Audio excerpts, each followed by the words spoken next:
Hello and welcome to an all-new episode of Anime Brain Freeze. We are your farcical hosts. I am John. And I'm CC. And when there's just too much cool anime to watch, we've got you covered. We're already wrapping up this low-content season with today's episode and have just one normal-sized review for you. So join me when I follow a bodiless woman and her two companions during their various investigations, where they encounter a bunch of fiction familiars in Undead Girl Murder Farce. Before that, John has an appetizer for you in The Quick and the Dead. So grab your magnifying glasses, don your Sherlock Holmes certified hat and pipe, and don't pause the pod. We'll be right back. I get the picture. They try to hit you. They try to keep you down and out. So yeah, like we said, late season. Don't have a whole lot of shows to talk about, but I guess before I do a couple or three Quick and the Deads, I made my final stop on my con circuit for the year, and that was Anime NYC. How was it? It was, it was pretty good. Got there a little later than I was intending because I could not sleep the night before, but it was fine. Met up with a friend of ours there. Bought more retro games because I need more of them. Need is such a strong word, John. Shut up. I needed those copies of Bahamut Lagoon, Rockman 5, and Dragon Quest 4. Two of those I haven't played. They needed to go home with me. Also, that same vendor was at AX this year, but they had an addition to their booth this year. There was a sign on a rack in the back that said, "Watch Symphogear on Crunchyroll.com. Also watch Uma Musume, please." I mean, one of those I can support because I watched the show. The other one I don't know. I hear the other one has very strong production values. So, I mean, you wanted to get into that before One Piece derailed your plans or something. That's true, and I have not. I'm still in Little Garden. I have not made much progress on One Piece over the past couple weeks. Oops. I mean, you watched a whole lot in a very short time, so I feel like you earned yourself some rest from the high seas. Well, I will try and get back to it eventually. But... I mean, you still got a lot of good shit coming for you. That's all I can say. That's what I hear. Mm-hmm. Yes. Basically, walked the floor. I tried Inti Create's upcoming game. It's a Gunvolt rhythm game. It seems pretty cool. Oh, that means I'm going to be super shit at it. Okay. Well, they're at least kind enough to throw in several difficulty levels. So that's nice. Yes, I started with very easy. I'm incredibly bad with rhythm games. I don't hate them, but it's just like I suck at them so much. I love Gitaru Man, but goddamn, I'm bad at that game. So bad. Psy Chronicle basically is like a 4-button game where you're using the 2 analog sticks and then like your choice of either face button and D-pad or shoulder buttons. So they're not too unlike Theater Rhythm in that regard. So, I mean, Gunvolt 2 already had a rhythm segment in its final battle, at least on the... It sure did. The original version. It has it on the PC version as well, and Really? Oh boy, I went through with that. They changed that with for the Switch version, though, right? Yeah. Different fight in there. Well, I don't know how different the fight is on Switch, PlayStation, and Xbox, but 3DS and PC have the sing-along to it. Okay. Yeah. Which, is a novel concept, but it's also like, oh god, at least it doesn't expect you to stay on key. I mean, did you stream that? No, I didn't. No, I didn't. Coward. Yes. Oh, well. There might still be an opportunity whenever. God. Yeah, what else was there? There's a company, Hyte, Hyte, and they had a whole bunch of anime and anime-adjacent computer cases. Like, they had a really cool Persona 3 Reload one that was, like, had the characters on it, and then, and they had some cool VTuber designs as well. So, if you want your specialty cases from them, and also... the friend of ours that I met up with, he pointed out there was, if you're familiar with anything HoloLive, they have a talent named Amelia Watson. And they had a case with her, on it there, and this neat design, and they had this sign on the front of it that was like, the first 75 people who show us their pre-orders, who show us proof of their pre-orders, get this like signed autograph thing from Watson. And he looked at me and he said, "Boy, wouldn't it be crazy to be one of those 75 people?" And I was just like, "Okay, dude, what are you gonna use the case for?" I don't know. He's like one of those people who just have to climb the Mount Everest because it's there. Dedicated to your Oshi, except I'm no better because I saw my VTuber of choice and I beat her in a game of rock, paper, scissors. Let's go. Dominance asserted. But yeah, no, it was, I like going to Anime NYC because it's a good day trip. So I can go there and come home on the same day and, I would love for me to, for Anime NYC, for me to be a day trip, but sadly. Yeah. Well, it's at the same time as New York Comic Con, right? Or no. Oh, okay. It's right. We're much later than Comic Con is typically in October. Anime NYC is November. Yes. But they announced before this year's show ended that Anime NYC next year is moving to August. So that's a brilliant idea. Just put it in slap that middle of fucking summer. Yeah, just like AX was. Woo! Great. Why would you? And tickets go on sale this coming Tuesday, December 5th. I mean, I'll probably go again just to have a day trip to go in the middle of the summer next year. But it was a good trip. Saw a friend, chilled, bought retro games. I'm usually down for going to that, in spite of it being powered by Crunchyroll. Yeah, I get it. One day, if I have money again, I will I will make the trip to New York again, and maybe I'll time it with NYC or with Comic Con again. We'll see. One day we'll all go to Comic Con or Anime NYC or Evo, baby. Yeah, I mean that's still on the backlog kind of. Where it's like, hey, go to Evo once maybe. We'll see. Yeah, good trip, good day trip. Cool. Hop on a train, get there in a couple of hours, and come home. So yeah, but that's that.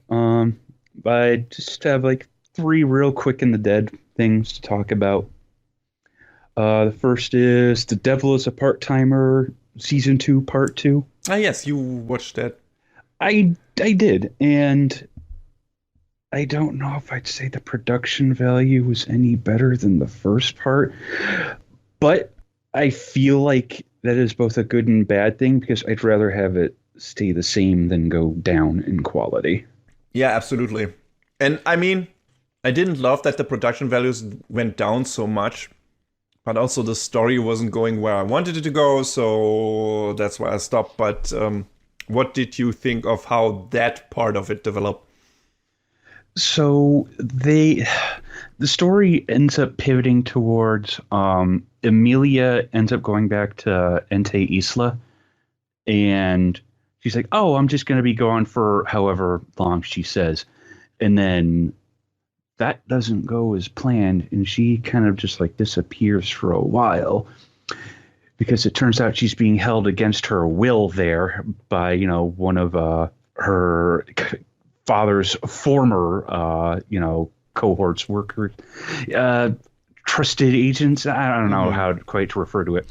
Her father ends up coming to Earth to look for her because he thinks she's still there, and it ends up becoming this whole big kerfuffle where Mao and company have to make their way to Ente Isla, and there's a big battle there, and Ashia gets kind of like roped into it as well, and it had a little bit more going on, a lot more going on than the first part of the season. So it was something nice to see that going. So I definitely think it in the story department, at least, it had a little bit more going on.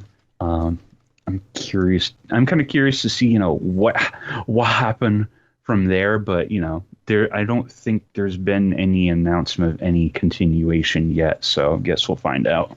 Yeah, I mean, it's kind of a miracle that we got the second season after all this time anyway. So I don't know if there will be an actual third one. I'm still waiting for my continuation of Full Metal Panic.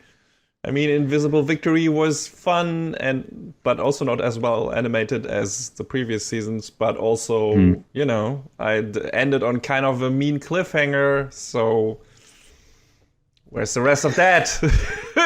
I don't know. Hopefully that will eventually happen.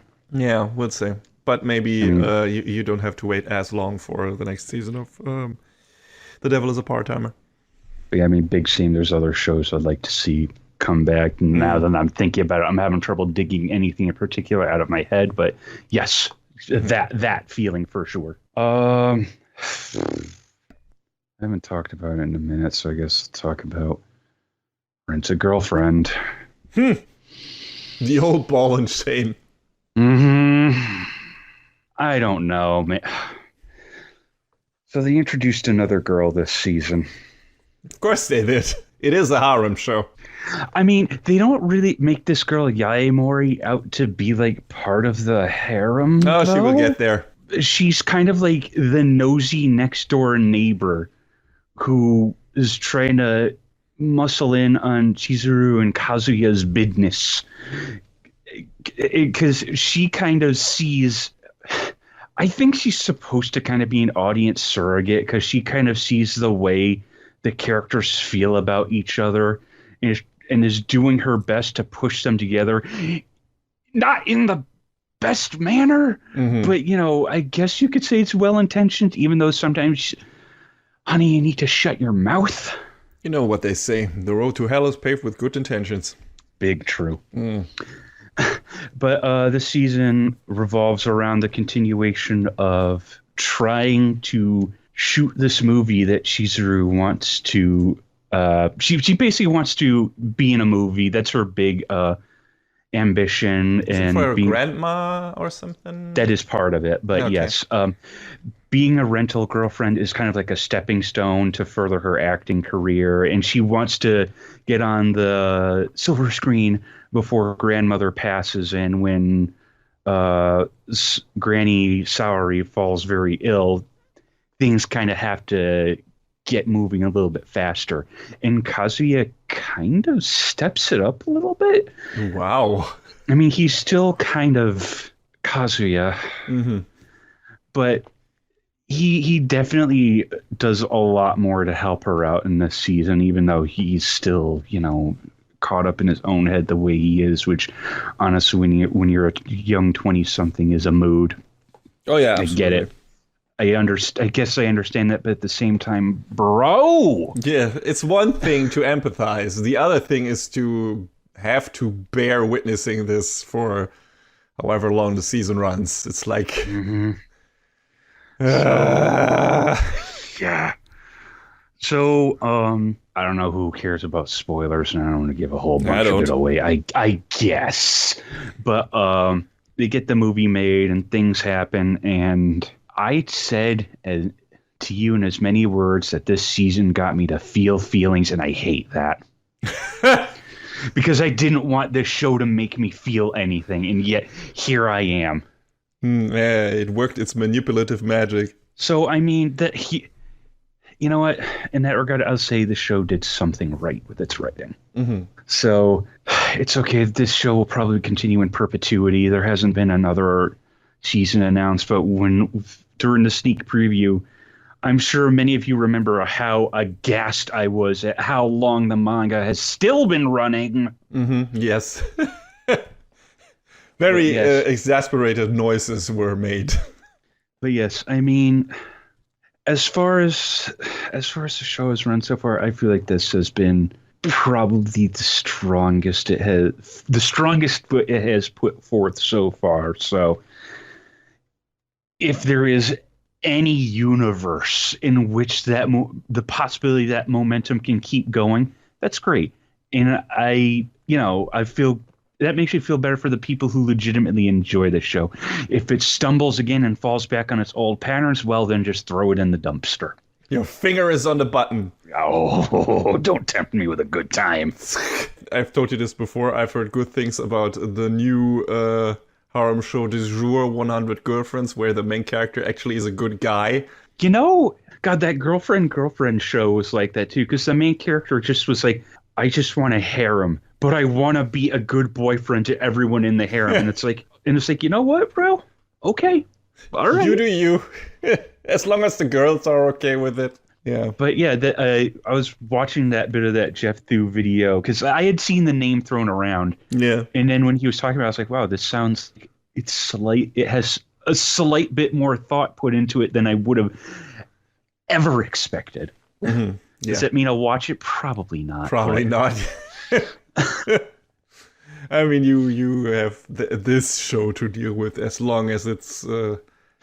I am chained to it and Sword Art Online.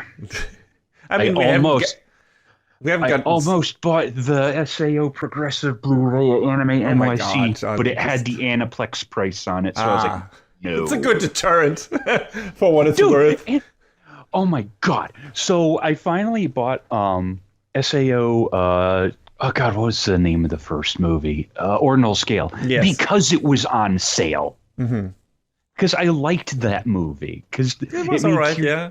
Because like I said, it made Kirito out to be, more than the nothing character he had been up to that point. Can you believe it? Mm-hmm. I mean, we haven't gotten a new series since forever, so whenever that comes around... Well, there was supposed to be... Okay, it was weird because I know Progressive is supposed to be like a retelling of the beginning, I think from Asuna's perspective. And then I think there was supposed to be like a series that went alongside it, and I don't know if that was supposed to be like an expansion or just like a further retelling of it, but... Here's a tip. Do new characters and just get off with the old cast. Like, nobody cares. Just start over with... Or do a continuation with a completely new cast of characters. Everyone will be grateful. I mean, the last time they half did that, though Kirito was still majorly involved, was Gun Gale Online, I guess. But and then there was alternative with Len, and that was pretty good. Yeah, there you go. So just keep on doing that. Just don't go back to the old well. That well is poisoned. That well has been poisoned since the first season. Nobody needs that. But Makirito. Just let it go. That's best choice. So what's your third thing? The last one is Yohane of the Parhelion, right. Sunshine in the Mirror. It's not Love Live, but it is. Did you watch that before playing the game, or? Yeah, the game came out after. Okay. Well, I think I mentioned this in the sneak peek that both it and the game were announced as April Fool's Day yes, jokes, and then they were like, "Hey, just kidding, they're real." So this was kind of a neat take on the girls from Love Live Sunshine being like a more high magic sort of world. They show that there are some sort of modern, like I guess. Like modern trappings in there as well, like cars and phones and whatnot. But I think the implication is that no, everything is still all magic powered. So, which I think is pretty cool that we got to see everyone doing their own thing, and they have new character designs and outfits, and it's like, oh hey, it's that thing I know, but different. Yeah. And the story revolves around Yoshiko, known as Yohane in this version. But in the original show, she kind of gave herself the nickname Yohane, the little demon. I'm doing a thing with my hand across my face in a JoJo pose that no one will be able to see. Until we do a video podcast, which will never happen, by the way. No. And so it's this neat reimagining. And Yohane... wanted to go out and be a star. So she went to not Tokyo and she didn't make it. So the story's about her going home to Numazu and meeting up with old friends and reconnecting and trying to figure out, what she wants to do. And she has a magical talking dog who's really cool. Hey, I'm all up for that. Yeah. Lilaps is great. She's there to sass Yohane when she gets out of line, and she's, in general, also a really good friend. Mm-hmm. The day is saved by through singing and music. As Big it shock, should. I know. I mean, there's great music in there as well. So it's a love life of a different color, and I really appreciate that they made it different enough from the other shows. So I mean, I'm not into idol shows or anything except for Zombieland Saga, but partially anyway. But the idea of like combining music with maybe action fantasy shows, whatever, and have that be like kind of, I don't know, part of the conflict solution or whatever, like they do in Macross. And the best version of that is obviously Symphogear. Like them just singing their fucking battle hymns while fighting. That's such a cool thing. And for some people it might be super cheesy or whatever, but I love it. So I don't mind having me some musical prowess in slightly action-oriented shows. Yeah, it was also kind of nice because after Sunshine is probably my favorite Love Live, but after watching Nijigasaki and Superstar, and then going back to these girls, it's kind of like I didn't realize how much I missed this cast of characters. So it was great. Is Sunshine universally regarded to be the best Love Live show by the fan base, or are there like very, I don't know, diverging opinions? I think depending on who you ask, the general two answers will probably be the OG or Sunshine. Like, okay. I don't know that anyone dislikes Nijigaku or Superstar, but I don't think they're quite as high on the list, Mm-hmm. Like, I mean, I like Nijigaku for what it was. I'd probably put it beneath Sunshine, but above the OG. And I'm still not entirely sure where I'd put Superstar because I don't feel like they told the complete story yet, and I think there's supposed to be a third season. I don't know. It's weird. I mean, if it was successful and the story isn't finished, then yeah, probably there will be. Yeah. And if it isn't, there will always be another season with a new cast of characters.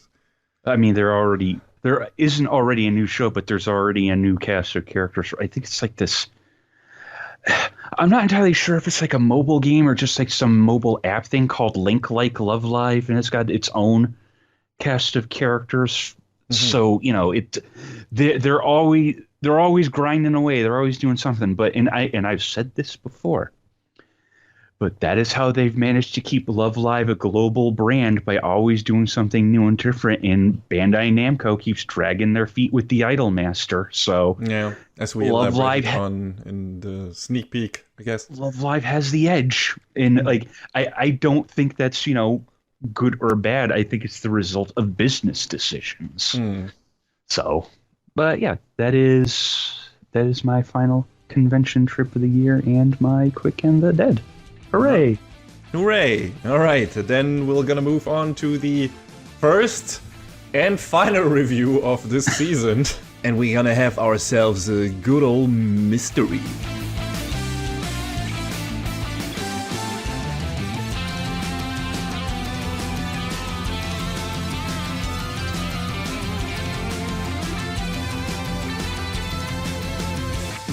During an alternative version of the Belle Epoque era in the late 19th century, where supernatural creatures such as vampires and werewolves exist in the same world as humans, the wife of a vampire noble, Jean Duché Godard, is murdered in her own home.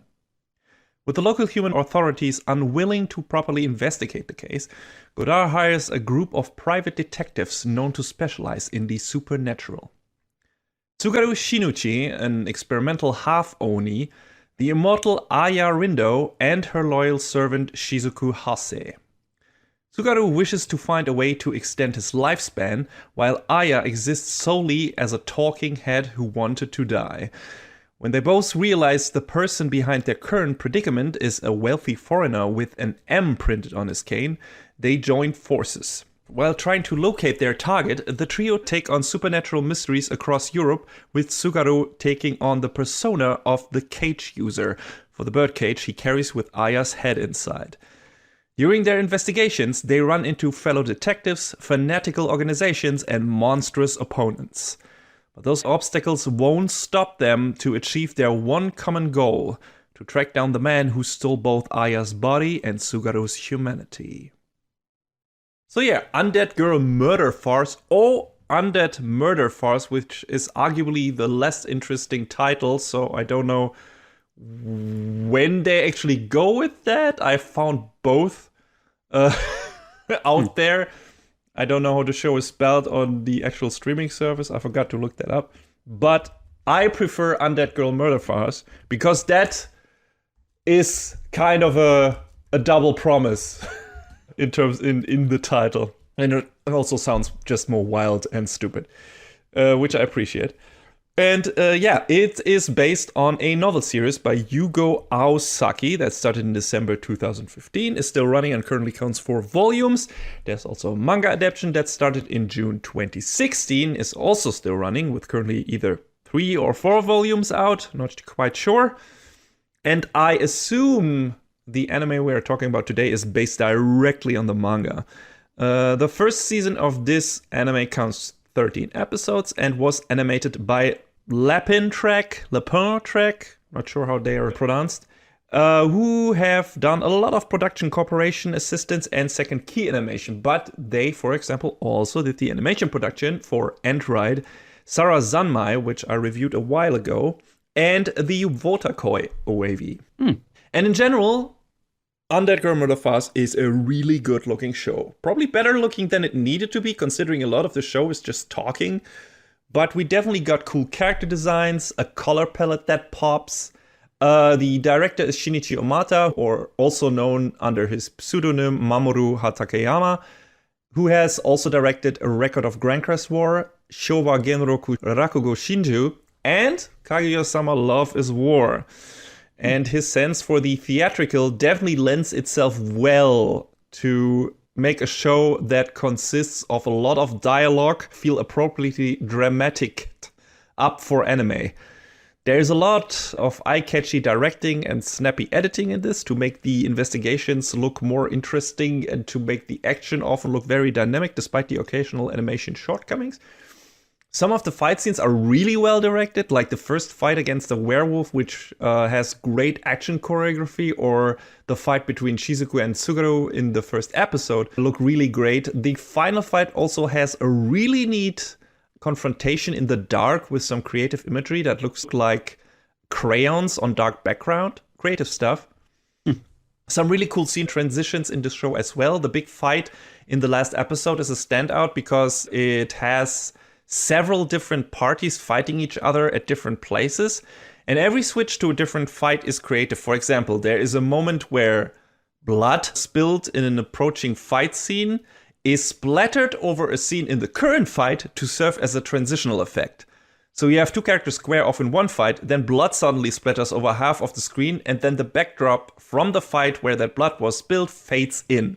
Super cool idea, and I'm surprised stuff like that is not employed more in a lot of fight scenes, or, maybe as a joke somewhere. I don't know. This feels like something that should be employed in JoJo's or something like that. It's just a really neat idea, and it's something that I think works uniquely well in animation, and you couldn't do it as well maybe in live action. So, yeah. They should definitely do that more often, in my opinion. The writing is also very snappy. The adaptation from page to screen is handled by Noboru Takagi, who also did the scripts for Bakano, Durara, Golden Kamui, and a bunch of other stuff. But those 3 outings show that he knows his way around dynamic back and forth dialogue, and that applies to Undead Girl Murder Farce as well. Lots of funny quips and good verbal jabs, especially between our 3 main characters, that keep things light and breezy, even in a darker episode. So many head and neck puns. And the good direction and editing enhance the banter further. this feels very much in line with what I've seen of Kaguya-sama, and of course also Golden Kamuy and Bakano. I haven't watched Durarara, but yeah, all that fits and all that matches this show very well. So, what is the show about? What is the story about? How does it go along? Or what it's doing? I mean, most of it you could garner already from the introduction at the beginning of this review. So this is set in an alternate version of the Meiji era or the Belle Epoque era. If you go from Japan to France/Europe, where we go in the 19th century, and we start off with this guy called Tsugaru, who is kind of like this theater guy, but also he's part in a Colosseum. He's just been through a lot because he's been artificially turned into a half Oni. Like, that wasn't his choice.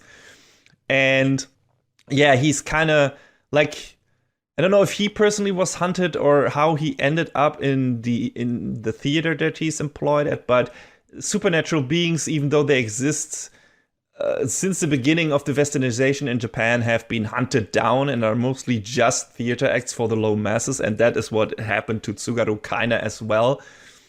He has kinda given up on life at this point, and he plans to fight until the only fully consumes him, and he can go berserk on the bloodthirsty audience of the theater and on the theater owners. It's like his grand plan of that's how I'm gonna go out, because fuck all of those guys. They just want to see me murder other supernatural beings, and they don't know what's coming to them. So that's kind of his mindset, which is understandable. Kind of like having a grudge there. But then he runs into this immortal woman, Aya, and her mate Shizuku. And Aya is in her own special predicament where someone stole her body. And she's immortal, so she won't die from that. But she has been hanging out the last couple of years without a body, which kind of sucks. So she wants to die. And that is also understandable. Like, she has been living for 900 years. And she's like, well, now that I've been reduced to this state, I don't see much sense in going on any longer. So if anyone can kill me, it's probably you, weird Oni Slayer guy. But after having a brief square off with Shizuku, Aya's mate, Tsugaru convinces Aya to join him in a quest to find whoever stole her body, who apparently is the same guy, or working for the same guy, who apparently took away Tsugaru's humanity by turning him into a half Oni. So there we have it. There's a shared goal. So how do they go about it? Well, they got very clever heads on their shoulders, especially Aya. You know, she's immortal. She has seen a lot of stuff, and she has a sharp mind. So they go around, and I mean, she has been doing that before. She was a detective long before Tsugaru. But that's what they do. They just take on weird cases that are related to some supernatural occurrence and make a name for themselves. And that's kind of where we meet them after this short introduction thing in the first episode. Because I think when they take their first case in the French countryside from Lord Godard, they have already made a name for themselves. They're already well known as the cage users, or Tsugaru is known as the cage user or whatever. I don't know exactly how that goes, but either way, they're a well-known entity in the detective sphere, so to speak. So, yeah, they're hired when nobody wants to get involved because of, I don't know, weird politics or scared of supernatural shit or whatever. So they don't care, and they take that case, and yeah, then they investigate. And yeah, that's how it is. I can't say too much about the cases in this show, extensively or anything, how they progress or where they go, because that's part of the fun, right? If you got a murder mystery, if you got another kind of mystery, which is kind of the second case in this, which is not really about a murder, but about stealing, someone trying to steal shit, and we'll get to who that is, then you wanna be surprised as many times as possible, and you don't want to know. You want to go in blind into these cases, right? No hints whatsoever, and just want to riddle along and puzzle along with the detectives. And the show's actually kind of pretty good going about that. Like, I don't know about the first case, but I think there was in other shows. I like occasionally in bad murder mysteries, you can't really like they don't give you enough hints for you to maybe being able to puzzle, like to solve the puzzle yourself if you pay attention. In good mysteries do that. They give you they drop a couple of hints, and even though you maybe don't see immediately the bigger picture, once it's resolved and you go back, you're like, oh, okay, yeah, if I seen this and put that in the right perspective, that makes absolute sense. I should have seen this, and I could have solved this as well. Bad mysteries just rattle off a bunch of shit and then at the end present you with a murder or whatever, and you had no chance of ever finding out that it was that person or whatever. I don't think this show does that, if I'm not mistaken. There are enough hints dropped, especially the last case, which I remember the most vividly because it's the best. There's a lot of shit going on where you're like, oh, okay, I know what's happening here. I'm pretty sure I know what's happening here.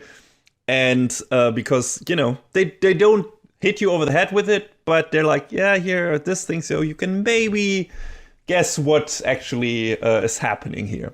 And I appreciated that it wasn't too obtuse, it wasn't too stupid or too easy. It was just the right amount of mystery. So yeah, I like that a lot.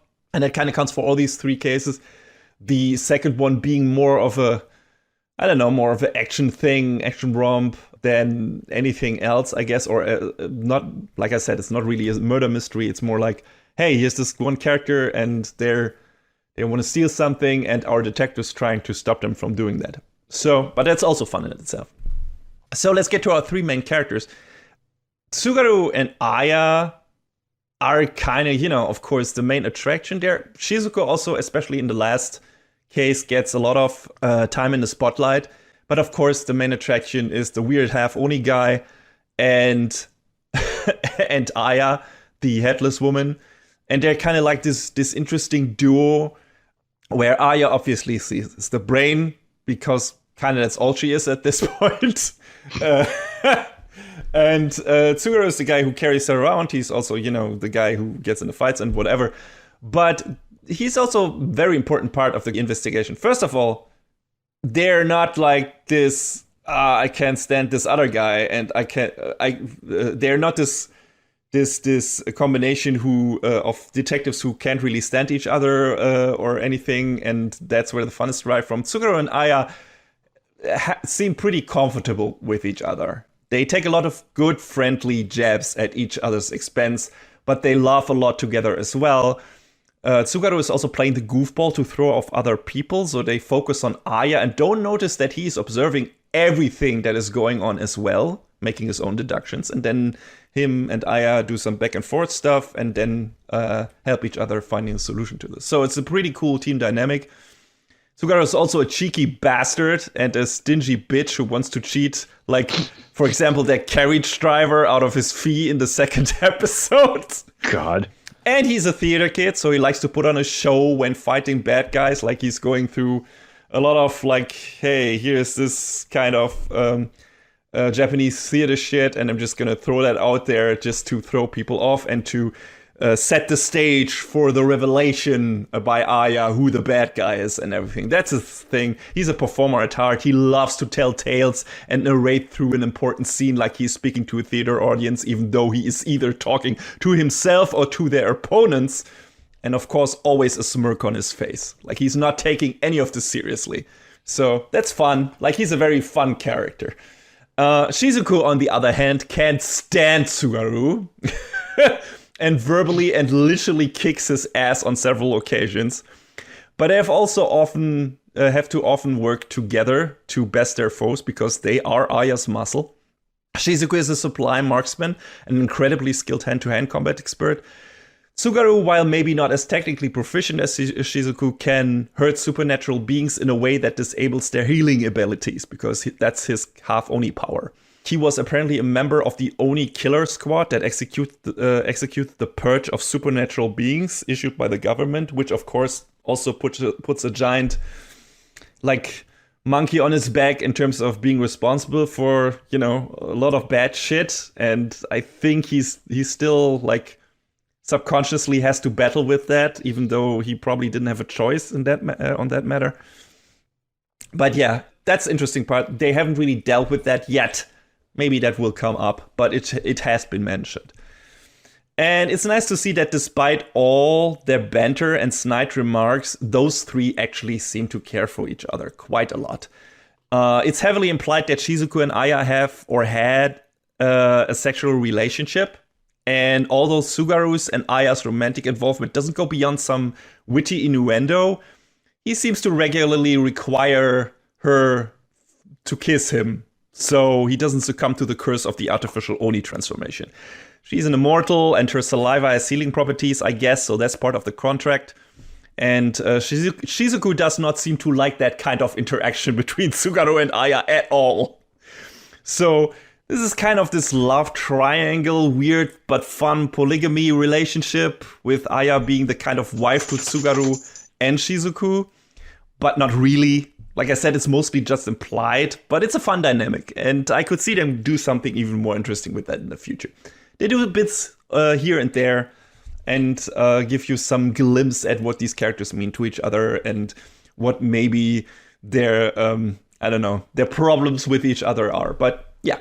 It's not too overbearing and everything, so it's not like this constant bickering or whatever, like if it was a cheap romance anime or anything. The focus is definitely on the cases and everything that's happening around them.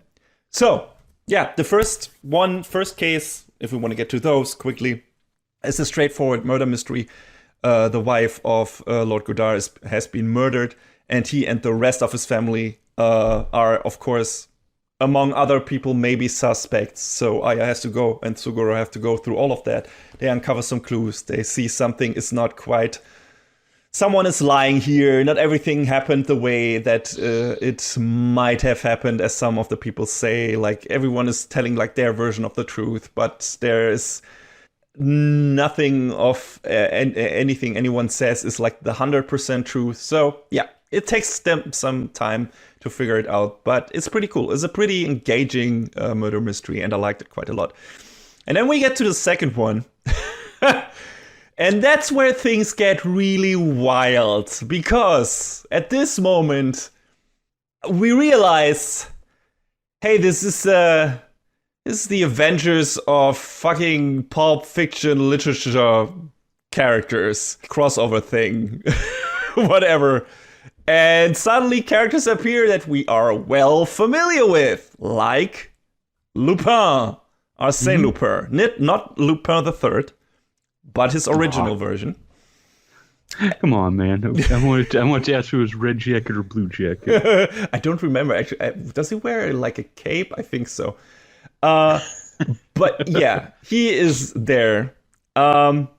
He recruits the Phantom of the Opera to help him steal a black diamond called the Penultimate Night from Phileas Fogg, the protagonist of Jules Verne's Around the World in 80 Days. So Lupin does what he always does, leaves a message with a specific time announced at when he will steal the diamond. So Fogg recruits some detectives, among them Sherlock Holmes, Dr. Watson, and our cage users, of course. Lestrade is there as well. 2 agents of Roy's are also thrown into the mix, which is this insurance agency specialized on supernatural beings and pretty much just fanatic monster slayers. Like, it feels like this insurance thing is just a front. They're just, fuck all these supernatural beings. We're gonna kill them all. Spoilers, that doesn't really go well for all of them. Like, Roy's are not necessarily the cannon fodder in this, but some of them, they encounter a kind of dire fate, let's put it like that. Like, some of them was really surprising how gruesome it was, just damn. But it's fun, because most of them are assholes, so who cares? But yeah, since Sherlock Holmes is here, I bet you can guess who the guy with the M printed on his cane is that is responsible for Tsugaru and Aya's current condition. I wonder, could it possibly be Moriarty? Well done, John. Super hard mystery there. Like, nobody could have figured that out from the get-go. It's like, come on, you gotta be fucking shitty. Of course, yeah. And, yeah, it's Moriarty. He's behind all of this. He has created this group called The Banquet. And he hangs out with also a bunch of other people. With Frankenstein's monster, with Camilla, Aleister Crowley, and of course Jack the Ripper. Jesus, what a lovely crew. You got the Avengers on the good detective literal guys, and you got the famous thief. You got the Phantom of the Opera, and then you got the Universal monsters. And yeah, they're all clashing, and that's what the second case is kinda. And it gets super crazy and wild, and there's a really surprisingly bloody fight scene in at the end of that second case, and it's a lot of fun. Like that's a general thing for the show. This show is a lot of fun. Like it never gets boring. It's one of those shows where it's like, oh, it's already over. This episode is already done. What the hell? So had a good time with that one as well. Especially like the first battle against Banquet. Like it's climactic as hell with a lot of twists and turns. The show does a good job at portraying the enemies as a force to be reckoned with, and it's pretty gruesome. So yeah, good shit. But yeah, without going too much into spoilers, I don't want to give away why Moriarty stole Aya's body, but there is a specific reason behind that. And also the reason why they will probably cross ways with our detectives a couple more times, aside from, of course, Tsugaru and Aya now wanting to find Moriarty, period, to get their shit back, humanity and body alike.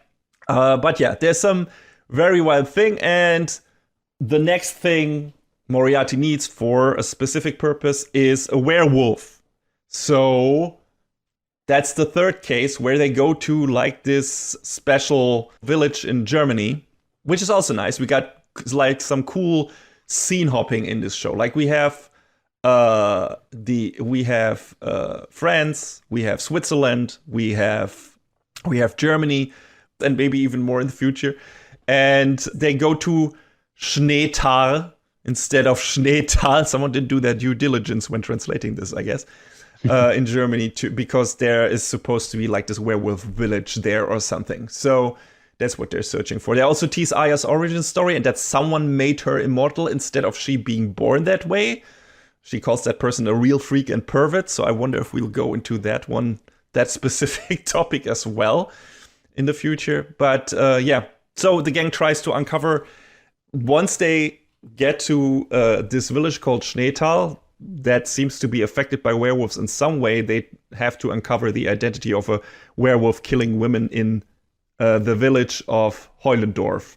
And yeah, can't say much about this murder mystery too, because that's the most compelling one. Like the last case was definitely the strongest one of this season. I really enjoyed it. There was some nice surprises happening again. And like I said, a big focus on Shizuku at some point, which was also really nice. And yeah, cool atmosphere, really good atmosphere. Like the village of Heulendorf is very hostile towards our people. And because bad shit happened with werewolves and everything. And yeah, they're also supernatural beings. So but we also see another village and where things are a bit different. So it's very interesting. And the hook of all of this and how it's resolved, I liked a lot. And yeah, was a really good, cool little story in this bigger story and a neat mystery. So yeah, enjoyed that a lot. Yeah, the show gets better and better during the course of its runtime, and I got really invested in this final mystery. So the cliffhangers didn't become any easier to tolerate, let's say it that. Like, the cliffhangers in the show in general are bad. Like, when you realize that it's the end of the episode, you're like, damn it. But it gets worse as this season progresses, because, like I said, the episodes get better and better. So that's nice. Final fight between Roy's Banquet and our heroes is short but sweet. And yeah, by the end of the season, they know where Aya's body is. So it's time to pay Banquet a visit in London. And I guess that's how we will head into the second season if we get one. I don't know if it has been announced yet. I don't think so. But if there will be one, I'll definitely keep on watching. This was a really fun little show that for me came out of nowhere. Like a really good idea to keep the strongest mystery till the final arc of the first season, that it felt like it was constantly ramping up in terms of scale, in terms of stakes, in terms of, what was going on. The action went bigger and bigger, and, we got more dangerous antagonists and so on. And now we have a clear goal for the next season, which is a good cliffhanger. And yeah, I don't know if we'll get that, but I'd be there for it. You can watch the current season on Crunchyroll, and I recommend you doing it. I like me some good murder mysteries. And on top of those, this one has so many fun, wacky characters and character constellations. It's a period piece, but it's also weird literature, Pulp Fiction, Avengers crossover thing. It's got puns, it's got theater energy, it's got banter, it's got good action.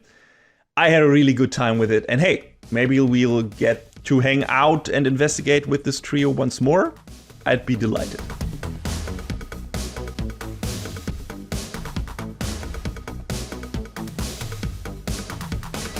And that is a wrap on the 150th episode of Anime Brain Freeze. All the music in this podcast is from the Double Dragon Neon soundtrack by the amazing Jake Kaufman. Please go to virt.bandcamp.com and check out his awesome work.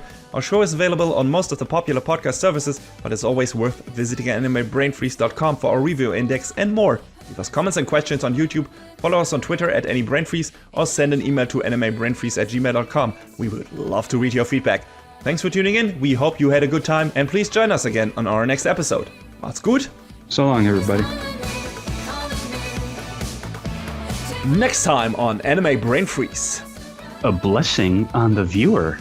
But a curse on the production crew.